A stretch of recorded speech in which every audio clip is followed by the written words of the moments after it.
Okay, so you may have heard of some of the horrors of oil. Not just any old oil, highly processed, refined oil. The stuff that ends up in just about every drive-through meal and every packaged food. No kidding, we may be shocked by just how well these refined oils have infiltrated the food industry. It's practically everywhere. If you leave your home and hit any restaurant, rather fast food, hole in the wall, dine-in, fancy, mom and pop, doesn't matter. If they aren't particularly picky about their oil choice, assume you're consuming the worst. This isn't some kind of big industry secret. We know we're eating this stuff, and it isn't exactly hidden on our packaged foods either. They're right there in plain sight. An ingredient list that doesn't feature highly processed refined oil is like finding a crispy $50 bill on a busy Chicago sidewalk. It ain't happening. Inherently, we get the picture because of how these oils are presented to us. It's nasty. Giant oil trucks removing gunks of this stuff out of the side of a building, pools of reused oil, grease stains, we get it. Hashtag ill. I still get flashbacks of when I worked at Taco Bell and I had to deep fry the chalupas and the Cinnabons. Welcome to Taco Bell. Let me get a, So of course, these oils aren't probably healthy superfoods that vitalize us and make us stronger. My 7-year-old nephew could point us to healthier foods. Even with saying all of that, if you're anything like me, you just want a little bit more information. No, we're not looking to defend these oils, but we hear all the time that they make us sick and cause inflammation, but prove it. We're curious, how bad can these oils possibly be? And stick around to the end. I'm gonna share and explain why fried chicken is objectively one of the most dangerous foods that we can possibly eat. All right, how do these oils affect the body? Let's get into it. All right, first things first.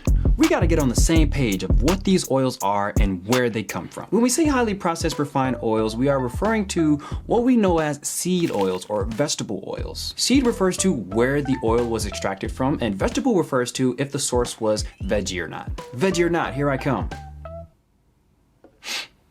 The title doesn't matter really that much. I mean, seed oils, vegetable oils, the name is mostly interchangeable, and for fun, you can come up with your own name after you see how these oils are made. All right, so seed oils is an umbrella term, and under the umbrella, we have quite a few oils. I was going to just give you a few examples, but then I felt convicted to list every seed oil I came across. So this is my long, somewhat partially exhaustive, but there may be more list. Of these oils, soybean is by far the most notable. Why is that, you may ask? Well, we consume a boatload of it. A 2011 study assessed our intake of certain foods per capita in the US and found an increase of over 1,000-fold of soybean oil from 1909 to 99. Check out this graph. I mean, at about 1970, we started consuming soybean oil like it was going out of style. But the latest of this graph was nearly 25 years ago. Where are we now?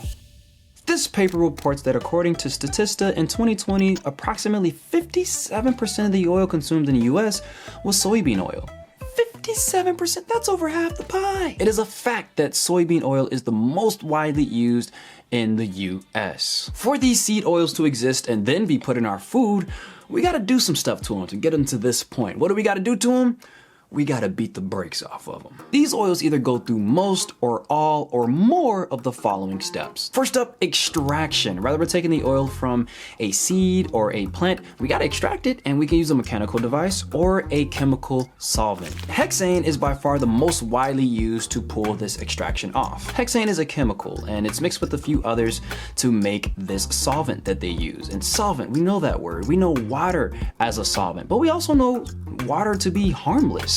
But hexane, it ain't your grandma's water. It's hazardous. It simply is, and there's no other way to spin it. And I don't want to go into the specifics of how each of these oil making steps could potentially harm us. We'd be here all day. That's outside of the scope of this video, but I want to lead us to the final product so we can discuss it. That'll be the focus. After we extract the oil, we have the crude oil, which is by definition gross. It smells bad and looks bad. We will not be able to consume this without gagging. Because of this, we have more to do. It's time to refine.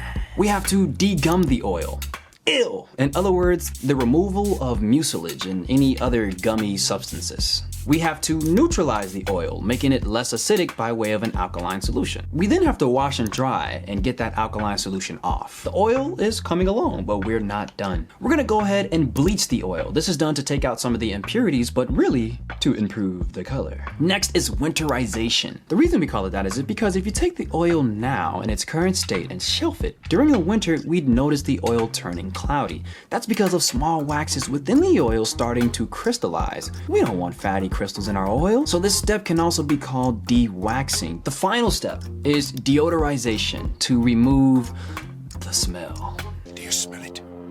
That smell. The kind of smelly smell. The smelly smell that smells smelly.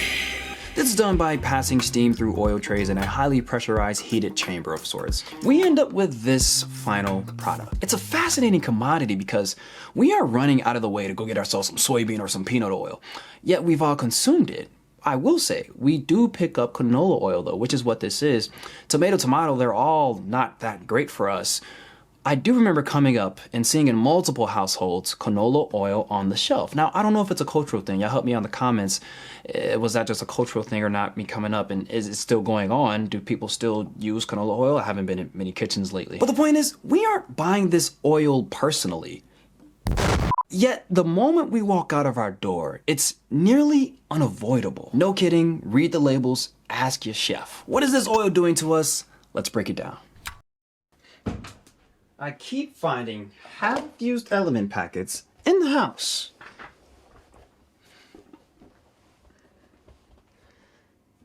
Hey, LMNT's the sponsor of this video. I went after LMNT. I sought after them because I had been satisfied with their product for over 2 years and I knew they'd be a great sponsor for this channel. But what I didn't know was when I started bringing the packets in the house, my family was gonna be using half of them and saving the rest for later. I guess it goes to show how many ways we can consume LMNT. LMNT is an electrolyte drink mix, my absolute go-to to ensure that I'm properly hydrated. So many of us are finally understanding that hydration isn't necessarily about flooding our body with a bunch of purified water, but having balanced water inside and outside of our cells. LMNT is a company that understands that electrolytes are the key to gaining this balance. So they formulated a mix with vital electrolytes, no sugar, no dodgy ingredients, just catering to optimal hydration. Electrolytes can be thought of as batteries for our brain and the rest of our nervous system as well. They're involved in muscle contraction and really they're just great companions if you are active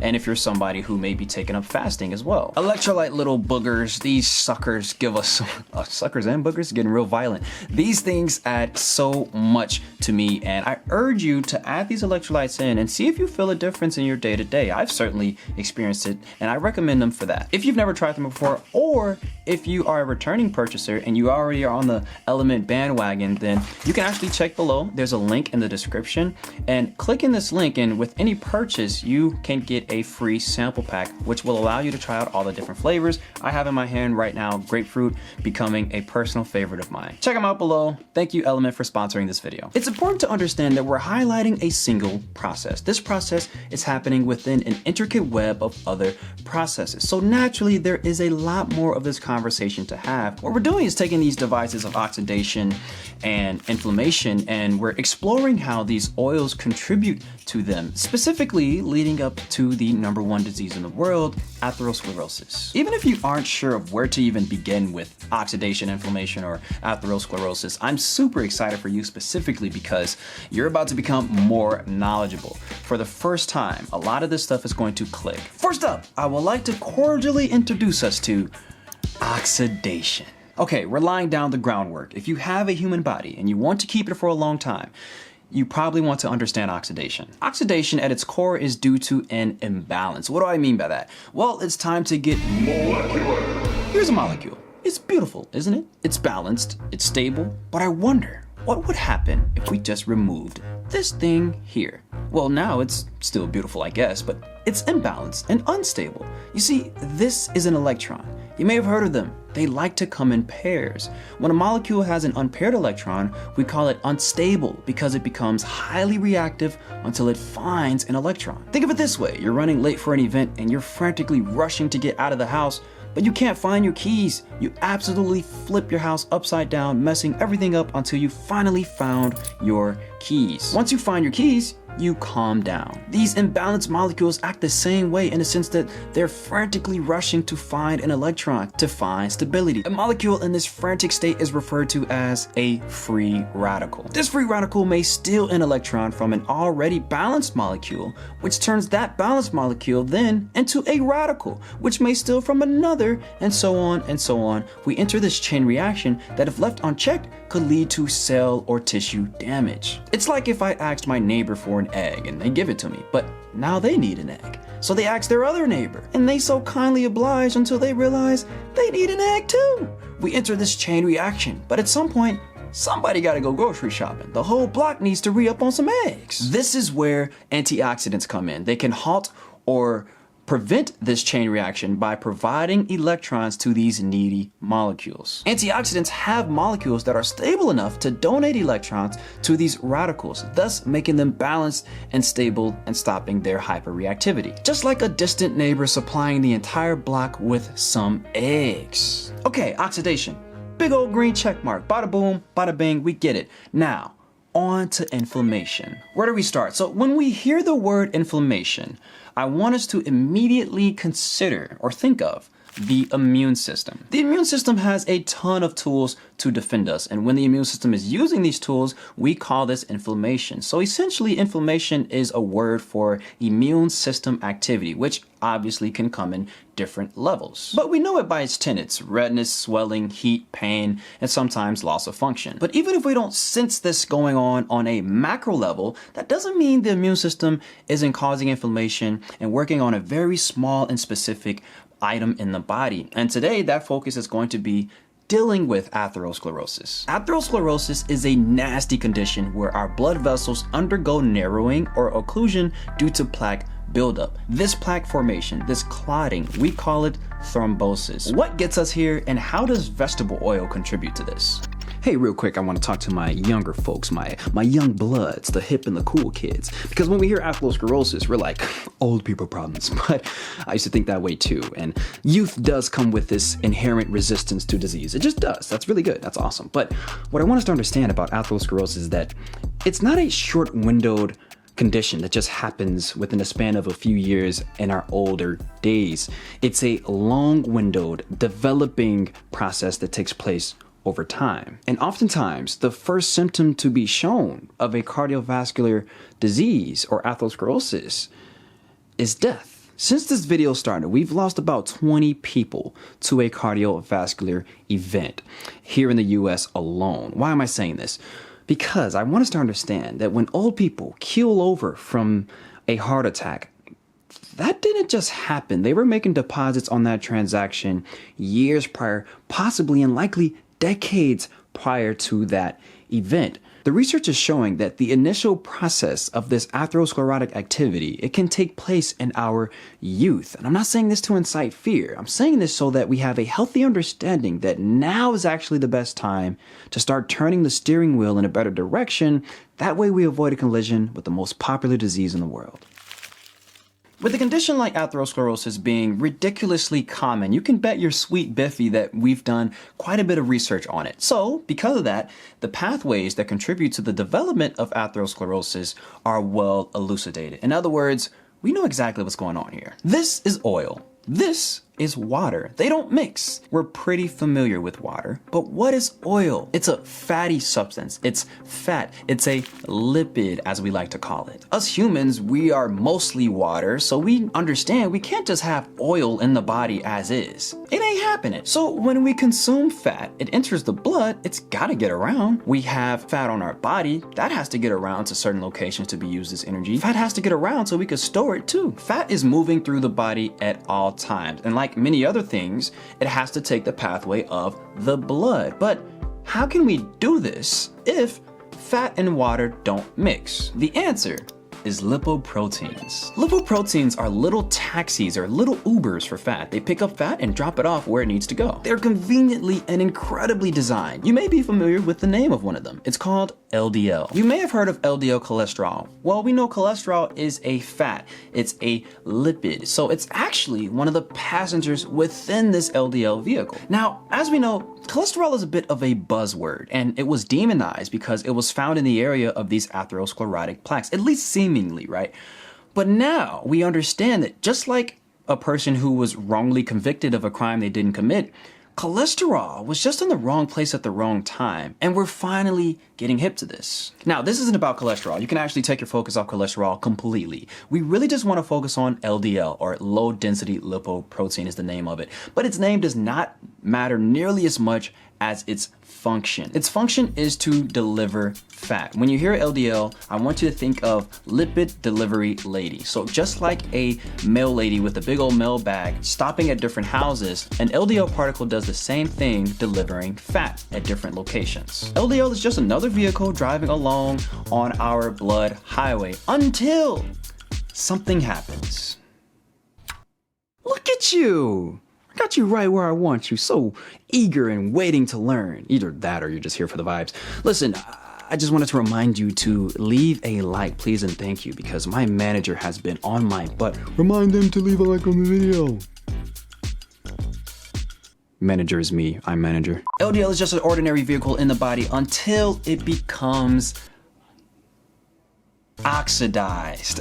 I held that as long as I could. I just wanted, I don't know, I'm dramatic. You understand how oxidation works, and if you don't, that's all right. No one's forcing you to get it like that. This video is rewatchable, but I want us to understand that chain reaction of one free radical causing another, and another, and another, and so on and so on. That chain reaction is important to understand because the same thing can take place on LDL. And when this does take place on an LDL, we call it oxidized LDL or oxLDL, and whew, this thing is nasty. Oxidized LDL is an absolute anchor point for atherosclerosis. And I'm going to talk about how vegetable oils contribute directly to this and what all that looks like. But first, we kind of have to understand what happens when LDL joins the dark side as oxLDL. So oxidized LDL induces a wild cascade of things as a result. This review lays out exactly what we're dealing with. Starting with immune disorder, essentially meaning the oxidized LDL is triggering the response of the immune system, which we now know as inflammation. So it's about to get real messy. Platelet activation. Platelets are intelligent blood clotting cells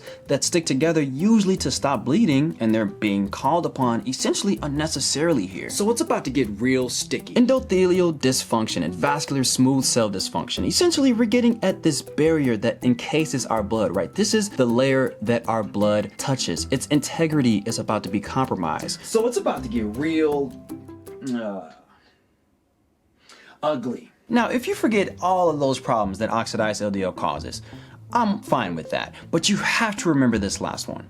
Macrophage dysfunction. All right, stick with me here. I know we've been molecular for quite some time, but we're almost out of here. A macrophage is a serviceman of the immune system. It is a soldier in the immune system army. It's a chessboard piece of the immune system's chess squadron, if you will. When deployed, the macrophage finds things that aren't supposed to be in the body and swallows them right up, just like Pac-Man. Usually when a macrophage finds something to chomp on, it's just going to ingest it and dismantle it while it's inside and spit it back out as different byproducts. LDL is fine, but oxidized LDL is an enemy of the immune system, and it's going to deploy a macrophage, and when it's out there, its targets are set and locked on that oxidized LDL particle. Now, there isn't just one oxidized LDL floating around, there's a lot, and this macrophage continues to just engulf them, but oxidized LDL is so toxic and so dysfunctional, the macrophages cannot do what they usually do. It can't just dismantle the LDL particle, but it just continues to ingest and ingest and ingest them, and essentially this macrophage swells up and begins to lose function. Just like if we pack a washing machine with too many clothes, we lose the function, especially if you got one of those new ones. That sucker ain't even gonna spin until you start taking some clothes up out of there. But just like that, the macrophage, it starts to lose function when we pack it with this dysfunctional oxidized LDL. One thing about physiology is that we name things based on function. So if the function of the macrophage is lost, we have to rename it. So long macrophage, hello foam cell. Foam cells are nasty, fat-laden, disorderly cells that congregate in and around that compromised barrier we were talking about earlier, and this goes on and on and on until boom, blood clot. Whew, I didn't think when I came up with the idea for this video that I'd be explaining the pathology of atherosclerosis. There's a big elephant in the room. How the heck does LDL become oxidized? There's a big elephant in the room. Real funny. Now, I don't know if editing Johnny at some point already showed us what an LDL particle looks like, but either way, this is an LDL particle. No surprises here, it's exactly what we thought it would be, a bunch of fat and cholesterol inside of a vehicle. It's worth noting that really anything we're looking at here can become oxidized, but we actually want to focus on this part right here, the outer layer. This layer is made of fat. We call these fats phospholipids. Again, all lipids are fats, and these phospholipids are no different. If we actually look at one piece of the layer, we can see these tails coming down from the head edge. These are called fatty acids. That's right, we may have thought that fat in the body was round and globular, but molecularly speaking, when we lay it out this way, fatty acids look like twigs. All right, take a mental screenshot of this. We're gonna come back to it. Let's zoom out and take a breath.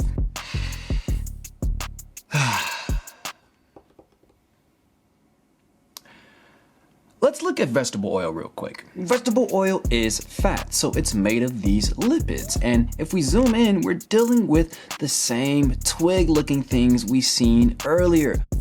Okay, awesome. So some of us may have already put two and two together, but we see these twig-looking fatty acid things that are, this cord is tearing me apart. Let me just take that off. We see these twig-looking fatty acid things that are literally making up the membranes of our lipoproteins, and these same twig-looking fatty acid things are in our oil. So it's not wild of us or weird of us to assume that this oil is going to be a direct translation to how our lipoproteins are composed. So some of us may have already put two and two together there, but I want to make sure we're on the same page with that connection. I'm going to talk a little bit more about this in a bit. What's unique about vegetable oil more than any other oil is how vulnerable their molecular structure is to oxidation. Check this out. These are all fatty acids. Obviously, they're all a little different, but if I were to ask you which one is the most vulnerable, what would be your guess? A, B, or C? Well, if you guess C, you would be absolutely correct. Okay, but what if I asked you which one is the most present in vegetable oils? Well, again, if you guessed C, you're on the money. A is saturated fat, B is monounsaturated fat, and C is polyunsaturated fat. We know because of these double bonds here. If there are none, we know that as saturated. If there is one, it's no longer saturated. We're gonna call it monounsaturated. If there's two or more, it's polyunsaturated. Now, honestly, I don't think you need to remember double bonds and all this other stuff, but I make it known for a couple reasons. Well, frankly, one, I don't want to piss off all the chemists because if I don't, they'd be on me. Secondly, we gotta understand the unique challenge presented with the polyunsaturated fatty acids. The reason they're more vulnerable is because in between their double bonds is this highly reactive bridge. It doesn't exist on saturated fat. It doesn't exist on monounsaturated fat, just polyunsaturated fat. In between these bonds, it's a delicate, highly reactive, vulnerable point. My chemistry nerds will know this as the methylene bridge. It's a weak point. Just like a bridge with a broken pillar is more vulnerable to collapsing, the same goes for this polyunsaturated fatty acid. It's more vulnerable to reacting. When we introduce a free radical, it readily reacts with the fatty acid, and as we know, free radicals just make more radicals, so now we have ourselves a highly reactive lipid radical. Chain reaction time. These lipid radicals cause more lipid radicals that cause more and more and more, and the degree determines the severity. So the more this goes on, the more oxidized the LDL particle will become, and the more oxidized the LDL particle becomes, the higher the chances of atherogenic activity. Giving these oils to our bodies is just like giving these free radicals weapons to use against us. And I can hear some of us now. Doesn't that mean we should lessen the production of some of these free radicals instead of focusing on swapping out these oils? Yes, and we're going to talk about ways we can actually lessen the production of these free radicals, but really the answer is all of the above. This review stated the amount of linoleic acid, which is one kind of a polyunsaturated acid in omega-6, contained in LDL can be seen as the true culprit that initiates the process of oxidized LDL formation. What we're saying is that the amount of these fatty acids present is actually what initiates the formation of these oxidized LDLs. Okay, two things we have to understand. Number one, the body uses the materials it's given. So what we're actually saying is that the materials that we make our cell membranes out of and the materials that we make our lipoproteins out of are a direct reflection of the amounts and the different types of fat that we consume. So what we're saying is that we can lessen the oxidative capacity of our lipoproteins if we consume less of this polyunsaturated fat, but specifically from these highly processed oils. Number two, oxidation is going to happen regardless. So yes, we can focus on limiting the oxidative burden. One way that I'm sure you can probably guess before I say it is lessening the amount of sugar that we consume. There's a fascinating pathway of how excess sugar leads directly to these oxidized LDL particles, and I can highlight that another time if you guys are interested in these pathway videos. But we do know sugar makes all of this a lot worse. It's kind of like adding an exclamation point to the matter. And there are other levers to pull, right? We got smoking, right? All kinds of smoking should be avoided.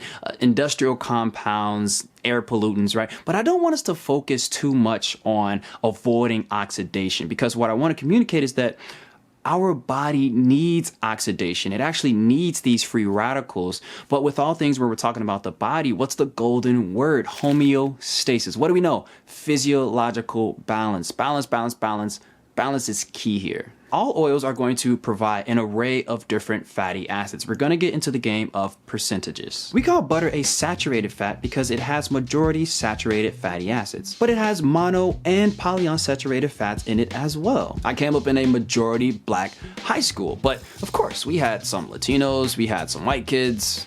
There were two white kids. They were my neighbors. Like brothers to me to this day. Shout out the Natuskos. You ain't gonna find no black Natuskos. Completely avoiding polyunsaturated fat is not necessary, warranted, or even possible, right? We need these fats. The problem is that we consume it way out of proportion, primarily due to these veggie oils. Check this out. As you can see, vegetable oils are absolutely loaded with these polyunsaturated fatty acids. And guys, this is what we end up with after we've beat the brakes off the oil. But after that, guess what we do? We fry, baby. With oil just sitting in these restaurants for periods of time at high heat, of course we're going to introduce a fair amount of oxidation. But not only that, even monounsaturated fatty acids in this situation are prone to transforming into what we know as trans fats. Now, it does not matter which researcher, doctor, or health communicator you are listening to, we all agree that trans fats are deleterious for the human body. So when we take this chicken wing and we, well, depending upon how the chicken was raised, can already determine if we're off to a bad start or not. But when we dip it in this, frankly, a stressed out oil, and then we take it out and we dip it in some sauce, which 9 times out of 10, the base of that sauce is some soybean oil or any other of these veggie oils, we're looking at one of the most oxidative foods out. It's a triple whammy. Olive oil, coconut oil, avocado oil, butter, these have a totally different fatty acid composition, and they are produced with a fraction of the steps we talked about earlier. And as you guys know, I am a quality over everything guy. So yes, we want that cold pressed or expeller pressed. Yes, we want to see that hexane free. Yes, I'd love it for you to smack the organic label sticker on that sucker while you're at it. Extra points if you are a transparent company, like show me the goods. If you're anything like me, after watching this, you're ready to throw your veggie oils out and not look back. You're saying no to veggie oils like kids say no to drugs. But really, I'm not gonna act like I don't have these oils when I'm eating outside of my home. What I want us to focus on is taking these small steps in a sense of, if we can go and transform ourselves from a person that consumes these oils maybe 6 times a week to 1 to 3 times, I mean, compound that over time, competitively speaking, we're killing the old version of ourselves. I put a few other resources down in the description if you want to find other ways to potentially avoid these oils. Don't forget to leave a like on your way out. I hope you gained some insight and some perspective. I'm gonna get about y'all way.